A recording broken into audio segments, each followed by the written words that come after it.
L'air dans la rue crépite de colère.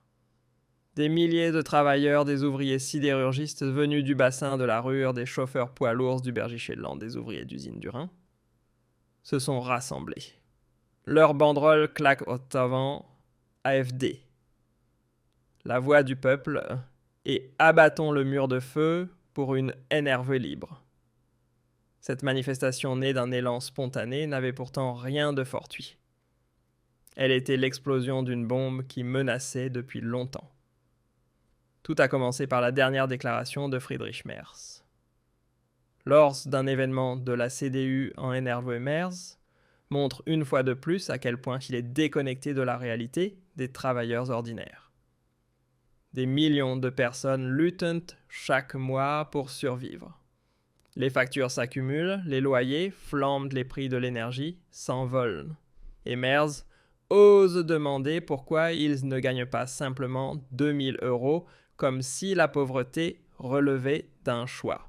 Merz a déclaré « 5-6 millions de personnes touchent le Bürgergeld, dont des millions de travailleurs à faible revenu. À ceux qui ne gagnent que 5 € par mois, il faudrait selon lui poser la question « Pourquoi ne pas gagner 2000 €? Que se passe-t-il dans ces systèmes ?» Il précise ne pas en vouloir aux bénéficiaires, mais accuse la politique en place qui proposerait des offres telles que certains diraient « je serais idiot de ne pas en profiter ». Immédiatement, les ouvriers de la Rure présents dans la salle ont explosé. Huées sifflés, cris de colère. Difficile de faire preuve de plus de mépris envers la classe ouvrière. C'est de l'arrogance pure, tout droit, sortie de la bulle berlinoise. Pendant que la CDU et la coalition Feu tricolore laissent depuis des années les bas salaires, le travail intérimaire et le coût de la vie exploser, on voudrait aujourd'hui faire croire que les citoyens eux-mêmes sont responsables. L'AfD affirme celui qui travaille doit pouvoir en vivre.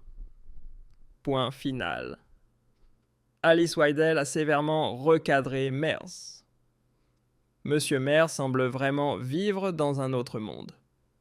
Si quelqu'un travaille 40 heures par semaine pour un salaire net de 130 € et doit malgré tout toucher une aide, le problème ne vient pas de sa motivation, mais bien de décennies de politiques salariales irresponsables, d'une immigration massive dans les secteurs à bas salaire, ainsi que de loyers et de prix de l'énergie en pleine flambée. Et c'est ce même Merz qui demande sérieusement « Pourquoi ne gagnez-vous pas aussi 2000 €? L'air dans la Rure crépite de colère. Des milliers de travailleurs, des ouvriers sidérurgistes venus du bassin de la Rure, des chauffeurs poids lourds du Bergy-Chélan, des ouvriers d'usine du Rhin, se sont rassemblés. Leur banderole claque au avant AFD, la voix du peuple, et abattons le mur de feu pour une NRV libre.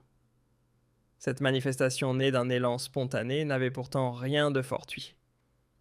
Elle était l'explosion d'une bombe qui menaçait de... L'air dans la Rure crépite de colère. Des milliers de travailleurs, des ouvriers sidérurgistes venus du bassin de la Rure, des chauffeurs poids lourds du Bergy-Chélan, des ouvriers d'usine du Rhin, se sont rassemblés. Leur banderole claque au avant AFD, la voix du peuple, et abattons le mur de feu pour une NRV libre. Cette manifestation née d'un élan spontané n'avait pourtant rien de fortuit. Elle était l'explosion d'une bombe qui menaçait depuis longtemps. Tout a commencé par la dernière déclaration de Friedrich Merz. Lors d'un événement de la CDU en NRW, Merz montre une fois de plus à quel point il est déconnecté de la réalité des travailleurs ordinaires. Des millions de personnes luttent chaque mois pour survivre. Les factures s'accumulent, les loyers flambent, les prix de l'énergie s'envolent. Et Merz ose demander pourquoi ils ne gagnent pas simplement 2000 € comme si la pauvreté relevait d'un choix. Merz a déclaré « 5-6 millions de personnes touchent le Bürgergeld, dont des millions de travailleurs à faible revenu. À ceux qui ne gagnent que 5 € par mois, il faudrait selon lui poser la question Pourquoi ne pas gagner 2000 €? Que se passe-t-il dans ces systèmes? Il précise ne pas en vouloir aux bénéficiaires, mais accuse la politique en place qui proposerait des offres telles que certains diraient « je serais idiot de ne pas en profiter ». Immédiatement, les ouvriers de la rue présents dans la salle ont explosé. Huées sifflés, cris de colère. Difficile de faire preuve de plus de mépris envers la classe ouvrière. C'est de l'arrogance pure, tout droit, sortie de la bulle berlinoise. Pendant que la CDU et la coalition Feu Tricolore laissent depuis des années les bas salaires, le travail intérimaire et le coût de la vie exploser, on voudrait aujourd'hui faire croire que les citoyens eux-mêmes sont responsables. L'AfD affirme celui qui travaille doit pouvoir en vivre. Point final. Alice Weidel a sévèrement recadré Merz. Monsieur Merz semble vraiment vivre dans un autre monde.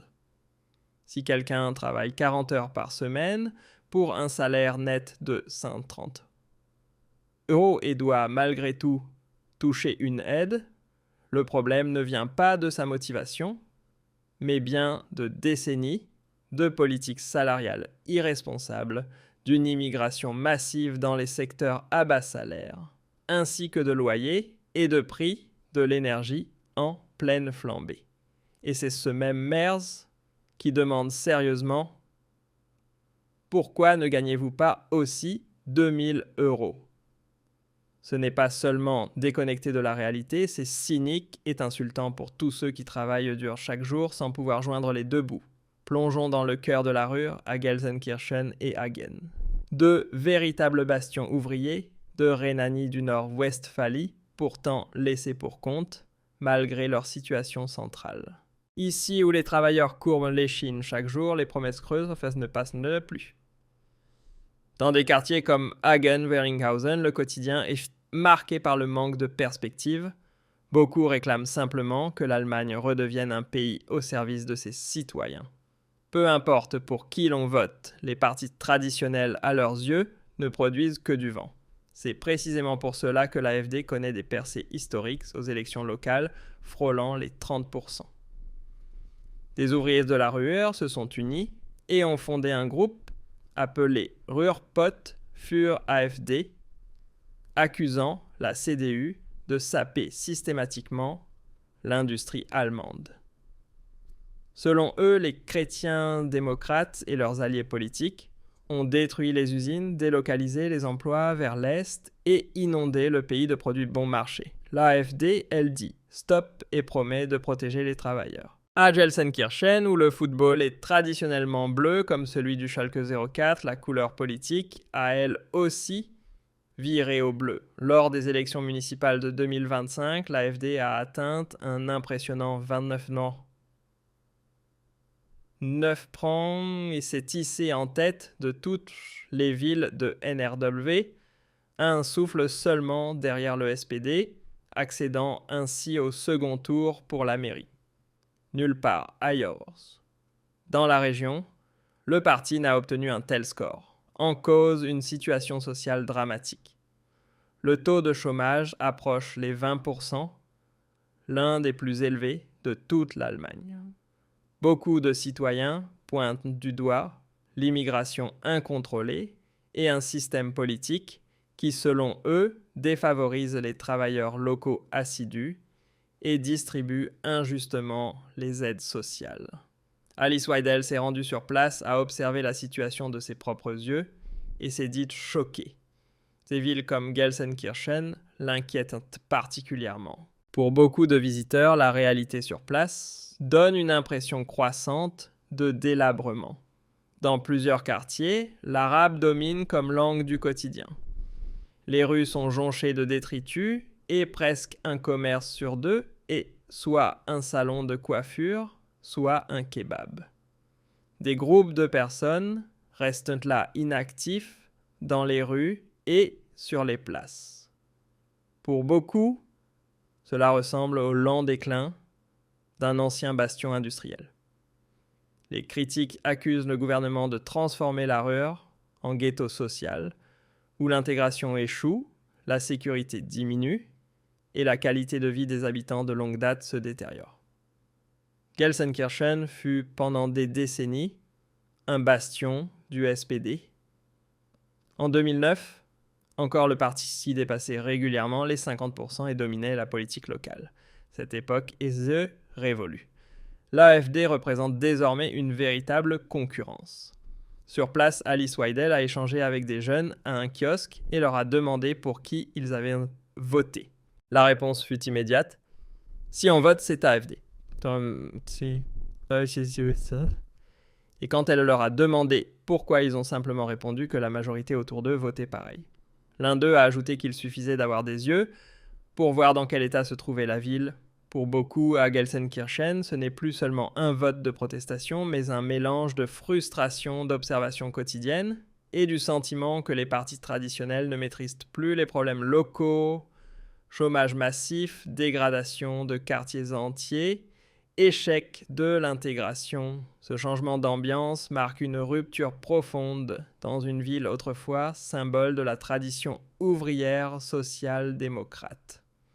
L'AfD tire profit de cette crise visible pour gagner du terrain avec un succès manifeste, même auprès des jeunes électeurs qui ont définitivement tourné la page de l'ancienne politique. C'est ainsi que les ouvriers sont descendus dans la rue. Tout a commencé à Gelsenkirchen, ancien bastion du SPD, où déjà un électeur sur 4 avait voté pour l'AfD lors des législatives et où le parti a désormais dépassé le SPD, avec plus de 19%. Là où charbon et acier faisaient jadis la richesse de la région, ce sont aujourd'hui chômage et pauvreté qui dominent. De nombreux métallurgistes s'y sont rassemblés.